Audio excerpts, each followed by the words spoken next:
بسم اللہ الرحمن الرحیم۔ السلام علیکم ورحمۃ اللہ وبرکاتہ۔ معزز ناظرین، اس وقت ہم جلسہ سالانہ جرمنی کے دوسرے روز کے پروگرام میں شامل ہیں، اور خدا کے فضل سے سارے پروگرام بڑی کامیابی کے ساتھ چل رہے ہیں، اور ہمارے جلسہ سالانہ جرمنی جو اس وقت خدا کے فضل سے ایک خاص اہمیت حاصل کر چکا ہے۔ پوری دنیا خواہش رکھتی ہے کہ جرمنی کے جلسے کے بارے میں ہمیں کچھ انفارمیشنز ملیں، اور خاص طور پہ اس لیے بھی کہ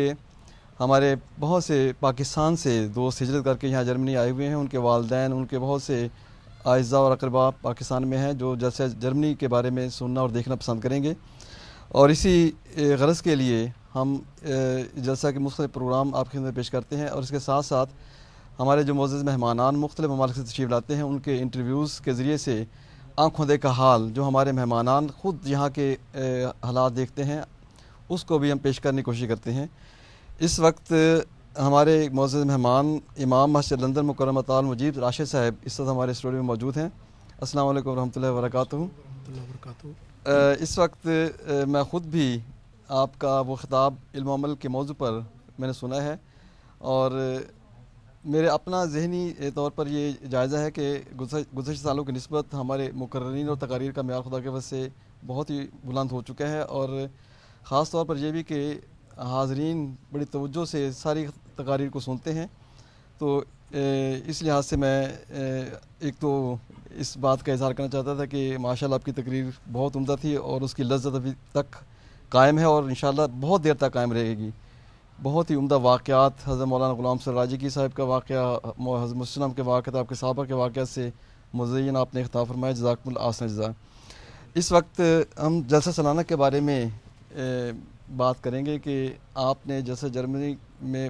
متعدد مرتبہ شرکت فرمائی ہے، تو اس بارے میں اس وقت جو آپ کے ذہن میں کچھ باتیں ہیں، کچھ اظہار کرنا چاہیے، کوئی تاثرات ہیں، وہ ہمارے ناظرین کو بتائیں۔ جزاکم اللہ احسن جزا۔ سب سے پہلے تو میں آپ کا شکریہ ادا کرتا ہوں کہ آپ نے مجھے اسٹوڈیو میں آ کر اس بارے میں کچھ کہنے کا موقع دیا، اور یہ جو آپ نے تقریر کا ذکر کیا ہے، جیسا اس کا موضوع تھا علم و عمل،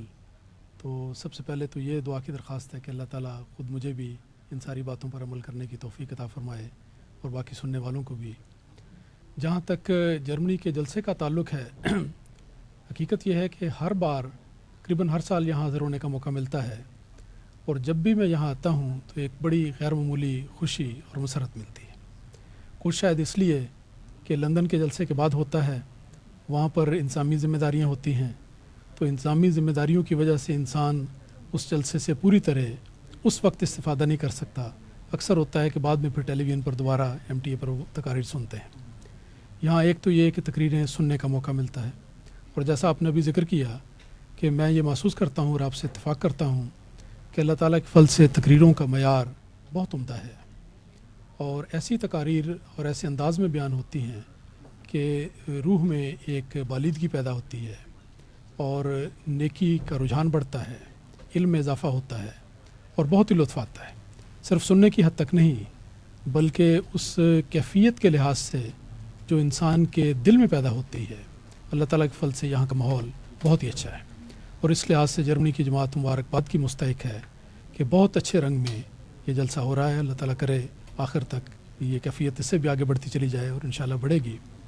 تو بہر صورت یہ بہت خوشی کی بات ہے اور بہت مبارکباد کی بات ہے کہ اللہ تعالیٰ کے فضل سے یہ پروگرام اس طرح جاری ہے۔ الحمدللہ۔ ایک تو موسم بھی بڑا ساتھ دے رہا ہے، خدا کے وجہ سے اس سال نہ بارش ہے نہ بہت زیادہ گرمی ہے، درمیان سے موسم ہے، اور جیسے میں شرکاء جو ہیں وہ بہت خاص کر لذت محسوس کر رہے ہیں، روحانی لذت کے ساتھ ساتھ اگر موسم بھی ساتھ دے تو اس سے جسم و جان جو ہے بہت زیادہ محظوظ ہوتے ہیں۔ انتظامات آپ نے دیکھے ہیں یہاں، کچھ ان میں تبدیلی نظر آئی ہے یا ویسے ہی ہیں کچھ؟ انتظامات کا جہاں تک تعلق ہے، میں زیادہ تفصیل میں تو دیکھ نہیں سکا کیونکہ ابھی سارے شعبہ جات میں جانے کا اس طرح موقع نہیں ملا، لیکن عمومی طور پر اللہ تعالیٰ کے فضل سے ہر شعبے میں ہی بہتری نظر آتی ہے۔ انتظامات کا معیار بھی، لوگوں کا تعاون بھی، اور شمولیت بھی ہر لحاظ سے اللہ تعالیٰ کے فضل سے بہت بہتری نظر آتی ہے۔ جہاں تک جلسہ گاہ کا تعلق ہے، ایک بات جو میں کہنا چاہتا ہوں اور بڑی خوشی کے ساتھ کہتا ہوں، وہ یہ ہے کہ یہاں جلسے کے دوران احباب کی حاضری کا معیار اور توجہ کا معیار یہ بہت اچھی بات ہے، اور حقیقت یہ ہے کہ حضور ایدہ اللہ تعالیٰ بن نصر عزیز نے کئی موقعوں پہ فرمایا ہے کہ جب لوگ جلسے پر آتے ہیں تو مقصد ان کا یہاں سے علم سے فائدہ اٹھانا ہے، نیکی اور روحانیت کی باتیں سننا ہے. تو اگر وہ آنے کے بعد اپنے ادھر ادھر کے کاموں میں مصروف رہیں، بازار میں چلے گئے، کچھ کباب کھا لیے، کچھ خرید و فروخت کر لی، کوئی دوستوں سے مل لیا، دوستوں سے ملنے میں کوئی حرج نہیں ہے، بلکہ یہ بھی جلسے کے مقاصد میں ہے. لیکن ایسے وقت میں ملنا چاہیے جو درمیانی وقت ہوتا ہے. جلسے کے وقت میں سب سے مقدم جلسہ سننا ہے. اور اس لحاظ سے میں بہت خوشی کے ساتھ ذکر کر رہا ہوں کہ اللہ تعالیٰ کے فضل سے یہ کیفیت یہاں پہ نظر آتی ہے. اکا دکا خال خال کچھ لوگ نظر آتے ہیں، بعض کا ضرورت کے مطابق انسان کو باہر نکلنا پڑتا ہے، لیکن بڑے شوق اور جذبے کے ساتھ لوگ تقاریر کو سنتے ہیں. اور یہ نہ صرف حضور کے ارشاد کی تعمیل ہے، میں سمجھتا ہوں اس ذریعے سے خود ان کو بھی بہت بڑا علمی فائدہ محسوس یہ ہوتا ہے. بالکل درست ہے بات آپ کی. اور اس میں سمجھتا ہوں کہ ہمارے محترم امیر صاحب کی خاص محنت ہے. انہوں نے پوری جماعتوں کے میں پیغامات بھجوائے، کئی جگہ دورے بھی کیے، اور اس بات کو بھی جماعتوں کے سامنے رکھا گیا کہ یہاں روٹی کباب جو کھاتے ہیں یہ سارا سال انسان کھاتے ہی رہتا ہے. یہاں خاص کر روحانی غذا کے لیے آپ آتے ہیں تو اس کو زیادہ پیش نظر رکھیں. ایک اور بات جو جلسے کے سلسلے میں ذکر کرنا چاہتا ہوں کہ مجھے اس لحاظ سے بھی بڑی یہ اچھی چیز لگتی ہے، اور خود چونکہ تفصیل میں جا کے ذرا تجربہ ہوتا ہے تو اس سے بڑا لطف آتا ہے، وہ یہ کہ اس جلسے میں اللہ تعالیٰ کے فضل سے مختلف قومیتوں کے لوگ، مختلف ملکوں سے آئے ہوئے، مختلف رنگ و نسل کے آدمی، مختلف زبانیں بولنے والے، مختلف ان کی شکل و شبات، اور اکثر ایسے دوست جن سے پہلے براہ راست واقفیت نہیں، لیکن غائبانہ تعارف ہوتا ہے یا نہ بھی ہو تو مہمان سمجھ کے ملتے ہیں، تعارف کرواتے ہیں. اس کیفیت میں جو لطف آتا ہے یہ میں سمجھتا ہوں دنیا کے کسی اور بھی اجتماع میں غالباً نہیں ہوتا ہوگا الا ماشاء اللہ. لیکن یہ ایک تجربہ ہے کہ یہاں ہر ملنے والا شوق سے ملتا ہے، اپنا تعارف کرواتا ہے، اچھی اچھی باتیں بتاتے ہیں، تعارف حاصل کرتے ہیں. اور پھر یہ کہ اکثر لوگ دعا کے لیے کہتے ہیں. یہ دعا کے لیے کہنا کوئی ذاتی تعلق کی بات نہیں ہوتی، لیکن اس کیفیت کو پتہ لگتا ہے کہ ان کے دل میں یہ چیز داخل ہو چکی ہے کہ ہمیشہ ہمیں خود بھی دعا کرنی چاہیے، دوسروں سے بھی کروانی چاہیے. تو یہ بھی ایک بڑا لطف کی بات ہے. اور یہ غالباً اس جلسہ جرمنی کی ایک کچھ انفرادیت ہے کہ یہاں ملٹی نیشنل ایک جلسہ بھی ساتھ ہوتا ہے جس میں مختلف قومیں، ترک، افریقن، بوسنین اور اس طرح کے بہت سے اقوام اکٹھے ہو کے الگ اپنے پروگرام بھی کرتے ہیں، اور اس طرح وہ کئی چہرے دوسرے ممالک کے ہمیں دیکھنے کو نظر آتے ہیں. ان لوگوں کو دیکھ کر مجھے ایک چیز ہمیشہ یاد آتی ہے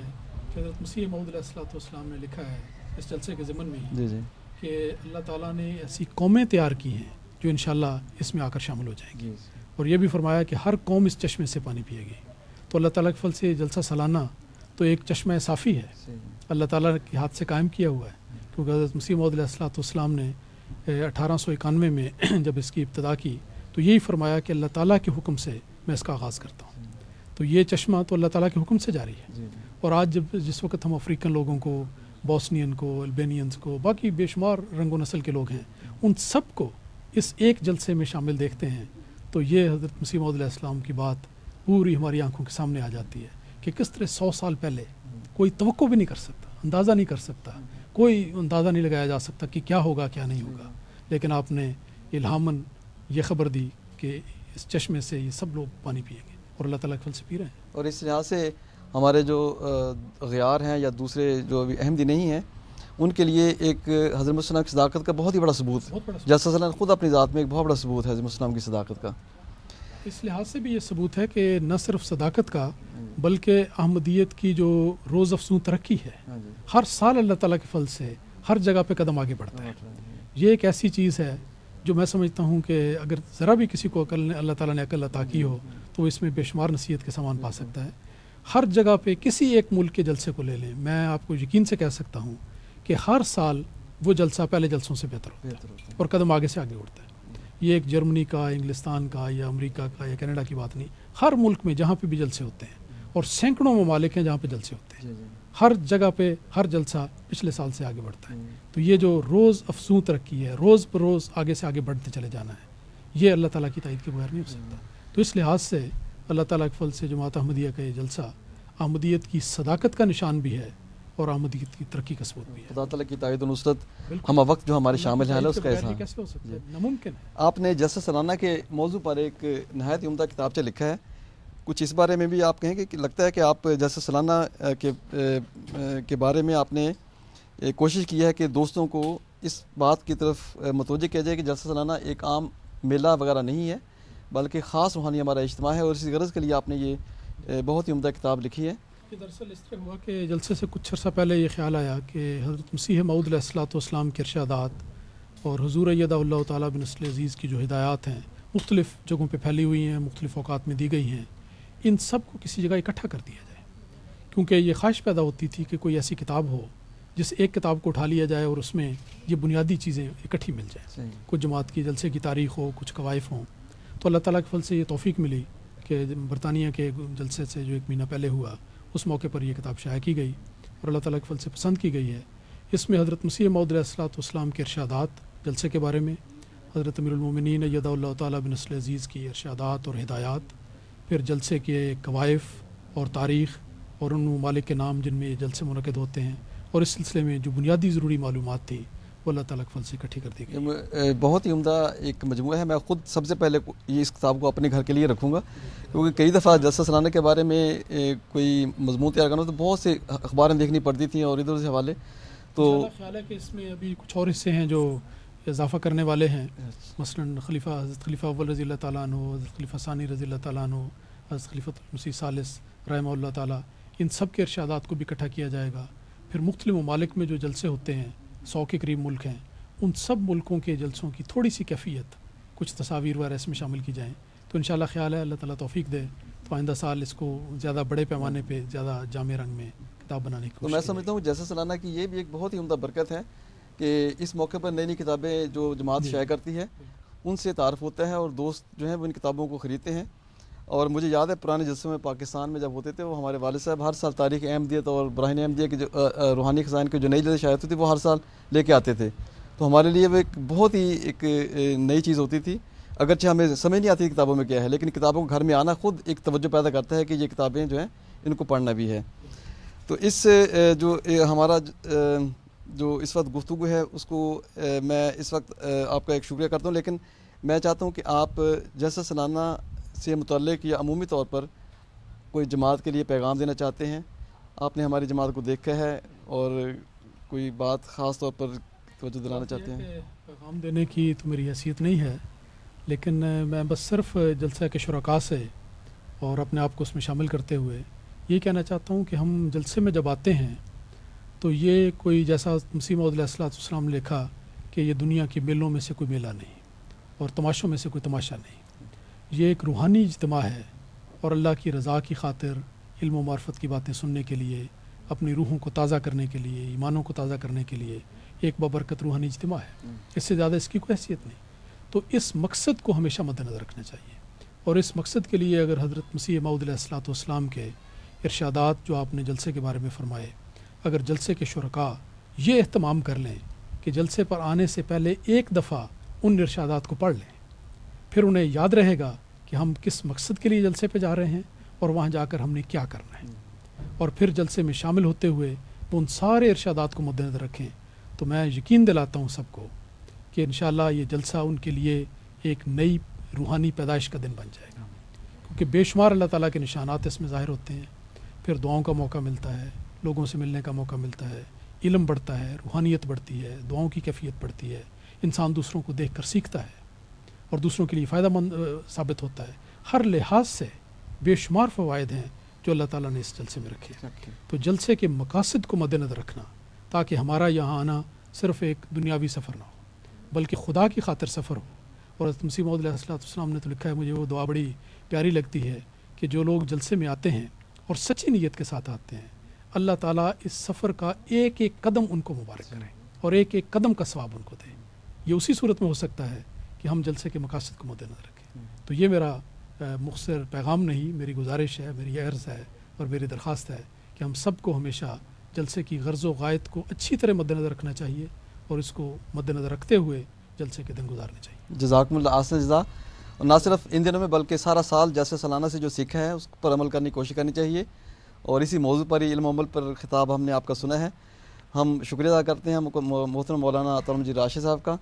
اور ناظرین کرام، اس کے ساتھ ہی ہم آپ سے اجازت چاہتے ہیں. السلام علیکم ورحمۃ اللہ وبرکاتہ.